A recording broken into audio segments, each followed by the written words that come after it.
Sir Ramachandrarao గారు 5 times. ఆయన 70 సార్లు ఢిల్లీ వెళ్ళాడు. 70 సార్లు సరే రాహుల్ గాంధీ సోనియా గాంధీ కలిసారు, అది వేరే మాట. ప్రధానమంత్రిని కలవకుండా అపాయింట్మెంట్ తీసుకొని పోకుండా చెప్పండి ఏ రోజు ఉన్నది? అబద్ధాలు ఆడొద్దు వాళ్ళు అంతా. వాళ్ళు ఏ మంత్రిని కలవని చెప్పి నేనే చేస్తాను. నా దగ్గర ఫోటోలు ఉన్నాయి, ఆయన ఎవరైనా కలిసి నా దగ్గర ఫోటోలు ఉన్నాయి, ఇప్పుడు చూపెడతాను. Yes madam. సార్ రామచంద్రరావు గారు Ratna first ladies.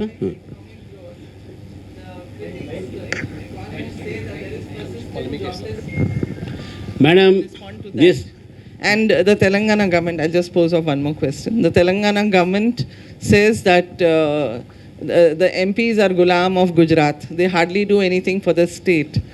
Musi project and Hyderabad we are happy we are not gulams of Italy. Okay. Italian, he goes and meets Italian family and he doesn't want our MPs to meet Prime Minister. He is an Indian. We don't believe अलग भाषा अलग वेश फिर भी अपना एक देश. That's what we believe. And with regard to joblessness, see, joblessness is a rhetoric. How many jobs have been created? Just now I told, under Mudra loan we have disbursed nearly 89.1 crores to the people who are in the self-employment. We have created Make in India, Startup India, Stand Up India. With this we have given opportunity to the youngsters to start more startups, and highest number of startups have started. Earlier there was only 90, now there are more than 6,000. So the startups have increased, the new opportunities for employment has increased. Employment doesn't mean only government employment. The creation for employment has increased a lot, and we are also aware that the artificial intelligence and other things which may also now invade the market and make jobless. How to cope, that also is being thought by our Prime Minister, and soon we are going to come with that policy. Sir Ramachandrarao garu, ఇప్పుడు మీరు ఇంత చెప్పాను కదా మోదీ గారి గురించి. He has not taken one single press conference in the last 12 years. ఆయన ఏంటంటే that shows his insecurity, lack of confidence in himself to take unscripted spontaneous questions. ఆయన ఏంటంటే సెలెక్టివ్ జర్నలిస్ట్కి ఒక స్క్రిప్ట్ రాసిస్తే క్వశ్చన్స్ తీసుకుంటాడు. అంటే on the other hand, if you take Mrs Gandhi as prime minister, she use to hold press conferences regularly where international journalists used to come and they used to, it was a big attraction. And ఇప్పుడు మొన్న Norwegian journalist చూసిన కదా, she tore into him. That is a stage managed. Don't mention that is a stage managed. Okay. Norwegian journalist. It is a stage managed. Okay, totally. That is okay. She rose only after the Prime Minister left. But anyway, your question I'll answer. See, I can't answer for Prime Minister, but every Prime Minister has his own way of reaching to the people. Indira Gandhi has separate approach. Though she was so insecure that she declared emergency, we are not insecure. We are secure, and we want to give correct information to the people, and people like us are giving information to the people.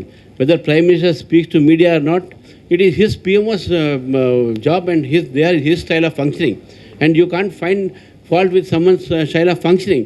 It is up to the media advisors to advise him or whatever it may be. But avoiding the press conference is not avoiding.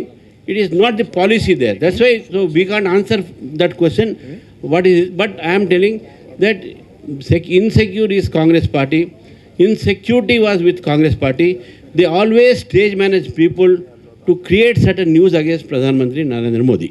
Ramachandra Rao garu, ప్రధానంగా అటు కాంగ్రెస్, ఇక్కడ రేవంత్ రెడ్డి కానీ BRS కానీ ప్రధానంగా ప్రతి సభలో చెప్తుంటారు ఏంటంటే భారతీయ జనతా పార్టీ 15 లక్షల రూపాయలు ప్రతి అకౌంట్లో వేస్తామన్నారు, ప్రతి సంవత్సరము 2 కోట్ల ఉద్యోగాలు ఇస్తామని చెప్పారు, విఫలమైంది అంటారు. అసలు ప్రామిస్ చేసిర్రా, విఫలం చెందిర్రా?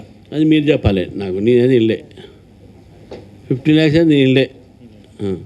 అట్లా చూసినా కూడా 15 lakhs ఒకటేసారి వేస్తాను అనలే ఎప్పుడు కూడా. నాకు తెలిసిన వరకు మీరు ఇప్పుడు ఏదైతే బెనిఫిషరీస్ ఉన్నాయో ప్రధానమంత్రి జన్ధన్ యోజన ద్వారా మీరు ఒక్కొక్క వ్యక్తికి ఇప్పటివరకు ఎన్ని వచ్చినాయో చూడడం, లెక్క పెట్టమని చెప్పండి, తెలుస్తుంది ఎంత పెట్టినాం అని చెప్పేసి.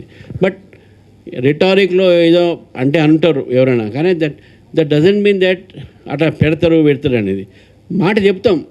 బ్లాక్ మనీ తీసుకొస్తే ఇంత వస్తుంది అనేది చెప్తాం మనం, అంతవరకే. కానీ it is not a policy, announced policy or a prescribed policy of our government. అదే కూడా ఇంతకుముందు చెప్పాను కదా, జాబ్లెస్నెస్ చెప్పాను, ఆన్సర్డ్ కదా. అదే రైట్. ఇంకోటి ఒక లాస్ట్ 2-3 తీసుకొని వీళ్ళు క్లోజ్ ఇట్. అలా అన్నీ రెడీ ఉంది lunch.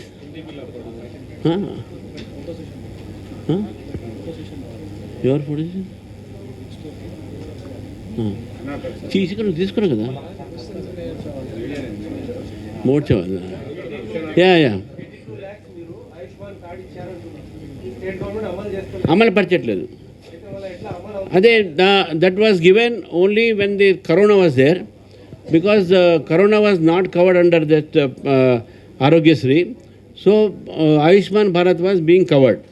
Then KCR government then took a decision that Ayushman Bharat will also be introduced in Telangana. But that was used only till for the Corona period and Coronas. That is the subscription took place during that time, and after that, even today, some diseases, the Ayushman Bharat card is being covered. But majority of the hospitals are only in Telangana, they are only going with Arogyasri. If they allow the Ayushman Bharat card to be accepted in Hyderabad and Telangana, lot of beneficiary will be there, because Ayushman Bharat అది ఏంటంటే ఇది ఇండియాలో ఎక్కడైనా సరే ఏ hospital అయినా సరే prescribed హాస్పిటల్లో you can take treatment. మన దగ్గర Aarogyasri is only limited to Telangana.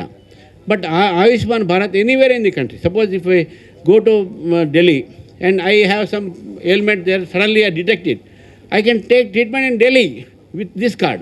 I need not come back to Hyderabad, I can take treatment here. That is the benefit in that, and up to 5 lakhs will be covered in that. 5 lakhs, up to 5 lakhs for a family per year.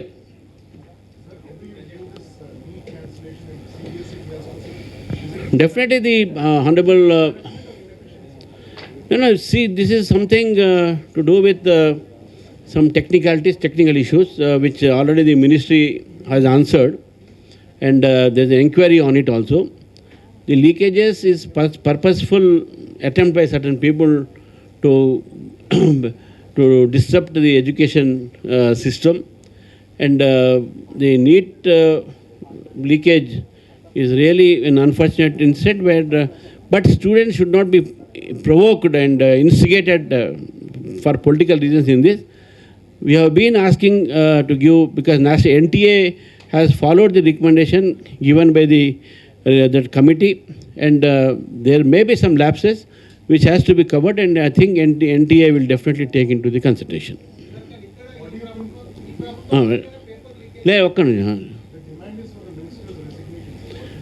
That is a political demand. As a political demand, Minister has already accepted that definitely there will be an inquiry on it, and he has already ordered for inquiry. Some of them have been arrested, some of them put behind bars, and he has also explained that it was not the entire paper leakage, it was only some questions which were in guest papers were leaked, not the entire paper. But however, we believe and we also want that education, this type of examination should be foolproof. No leakages should be there, because a lot of students are actually dependent on it. They work very hard, study very hard, and so a lot of families will be under agony. But we have to cancel the examination, reconduct it for the purpose of all fairness. So that is what the government has taken decision. But I definitely understand that there is a big conspiracy in this also. Definitely there is a conspiracy to blame the ministry and the government.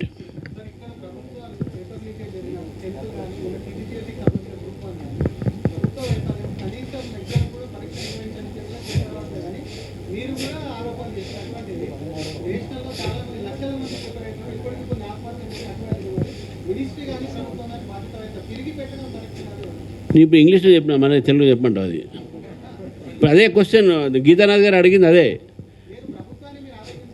అవును, మీ ప్రభుత్వం ఆరోపించి వాళ్ళు మమ్మల్ని ఆరోపణ చేస్తున్నారు. మీ ఆరోపణలు తీసుకొని సిద్ధంగా ఉన్నాం. దాంట్లో మార్పులు చేయడానికి మేము రికమెండేషన్ అడుగుతున్నాం. ఎక్కడో చోట పొరపాటు జరిగినవచ్చు, నేను జరగడని అనట్లేదు. ఆ పొరపాటు ఎందుకు జరిగింది, ఎట్లా జరిగింది, దాని మీద ఎంక్వైరీ జరుగుతుంది. ఇంకా రాబోయే రోజుల్లో ఏ విధంగా ఫుల్ ప్రూఫ్ ఎగ్జామినేషన్ పెట్టాలనే ఆలోచన చేయాలి. కానీ ఈ టైంలో మనం విద్యార్థులు రెచ్చగొట్టి వాళ్ళ జీవితాలతో ఆడుకొని రాజకీయంగా వాడటం అనేది ప్రభుత్వం మీద కానీ మినిస్టర్ మీద కూడా ఇది తప్పు అని నేను అంటున్నాను. Thank you.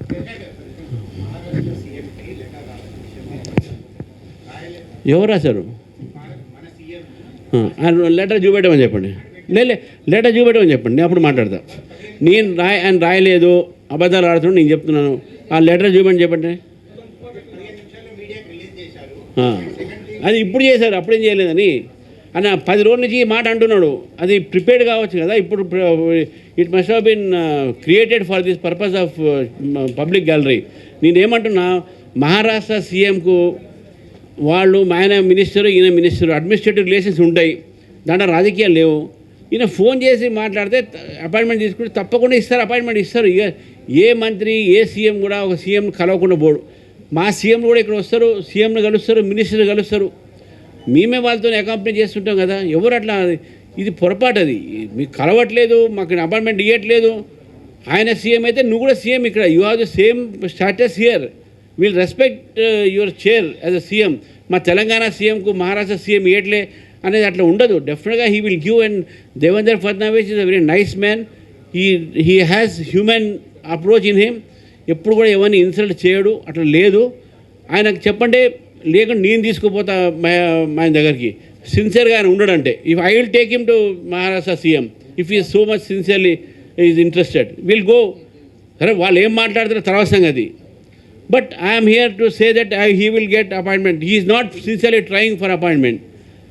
గతంలో సేమ్ కేసీఆర్ కూడా ఇట్నే మాట్లాడాడు, మరి ఈయన కూడా ఇట్నే మాట్లాడుతున్నాడు. ఆయనకు పడే గతి ఈయనకు పడుతుంది ఇప్పుడు.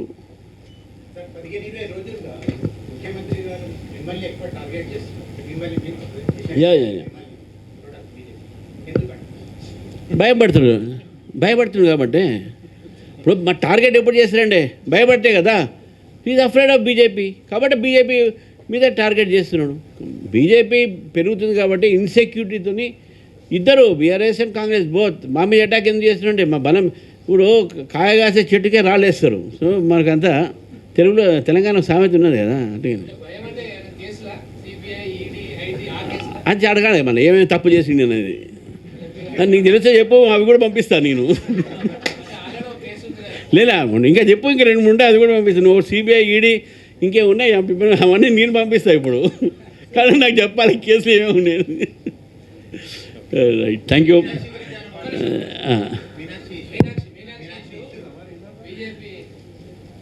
బీజేపీకి ఏం సంబంధం సార్? బీజేపీ కేసు వేసిందే వాళ్ళ పార్టీయే, మేమే మాకు సంబంధం లేదు అది. కానీ ఒకటి అది వాళ్ళని అడగాలి ఎవరు కోవిడ్ అనేది.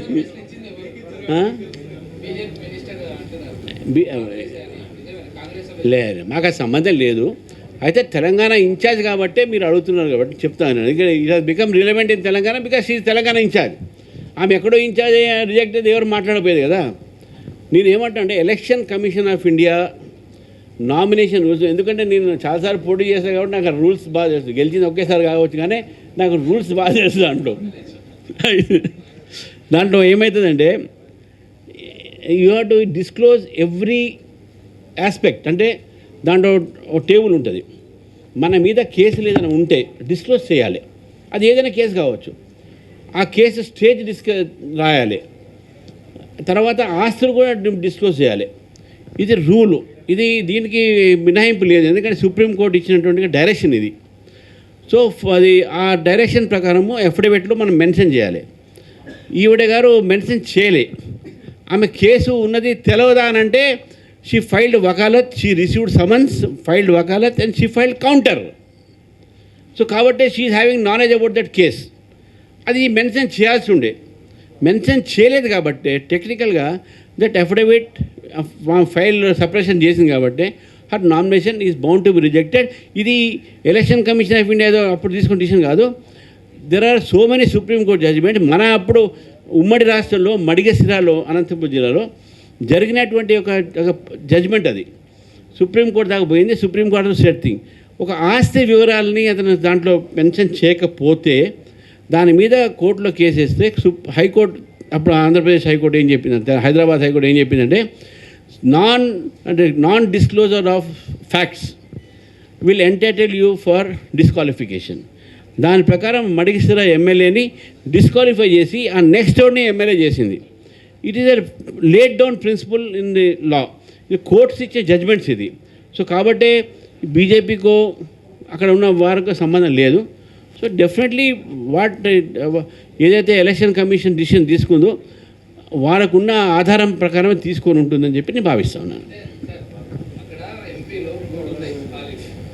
2 బీజేపీ కాంగ్రెస్ ముందే ఇదంతా స్కెచ్ చేసి ఆల్రెడీ 3వ అభ్యర్థి కూడా నామినేట్ చేశారు బీజేపీ నుంచి అని ఒక కాంగ్రెస్ నుంచి ఆరోపణ. అంటే వాళ్ళు ఆరోపణ చేయాలి, మీరు స్కెచ్ వేయాలి, అట్లుండదు. మేము నామినేషన్ చేస్తాం, వాళ్ళు నామినేషన్ చేశారు కదా, స్కెచ్చే ఉంటుంది దీంట్లో. చాలు ఈఎంఐ కోవిడ్ అనే పదం ఇని నా చెవులు బయలుపోతున్నాయి. ఎవరు కోవిడ్, ఎవరు దురంధరో. ఇవాళ దురంధర్ సినిమా వచ్చిన తర్వాత పాకిస్తాన్లో ప్రతి ఒక్క ఫ్రూట్ షాప్ కూడా వాడు నువ్వు ఇండియన్స్ పోయారా అంటున్నాడ. అరే ఫ్రూట్ షాప్ కూడా ఏడుస్తున్నాడు ఇక అక్కడ. ఇప్పుడు ఇక్కడ కూడా ఎవరు లేరంటే పెడితే అయిపోతే ఎవరు ఇదని చెప్పి వాళ్ళు ఎవరు కోవిడ్ ఎవరు ఇది మనకేం తెలుస్తుంది. అది మాకైతే మా దగ్గర ఎవరు కోవిడ్ లేరు, మా దగ్గర ఎవరు లేరు. అదే ఉన్నట్టే మన భూతతో పెట్టి చూడాలి ఏమున్నాయని చెప్పేసి. Right sir. ఈ కోవిడ్ అనే పదానికి మీనింగ్ పొలిటికల్గా మారిపోయింది. అది ఏదో మన వర్డ్ ఎందుకు వాడుతున్నారో తెలియట్లేదు మనకు. దీని మీద కూడా స్పై చేయాలి మనం.